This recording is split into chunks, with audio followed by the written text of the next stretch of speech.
যেমন 3 ভাগের 1 ভাগ ধানের শীষগুলা মারা গেছে। এই মুহূর্তে দেখতে পাচ্ছেন আমি একজন কৃষকের ক্ষেতে রয়েছি।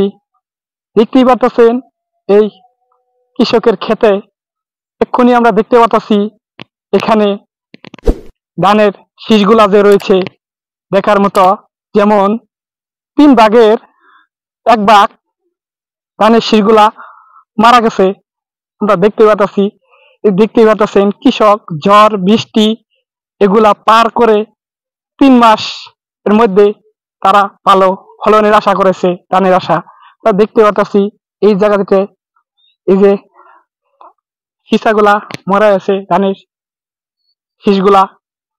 আপনি যদি ভালোভাবে আমি দেখাই ক্যামেরার মাধ্যমে দেখতে পারবেন কৃষকের কি পরিমাণ লস হয়েছে শেরপুরের কৃষকের।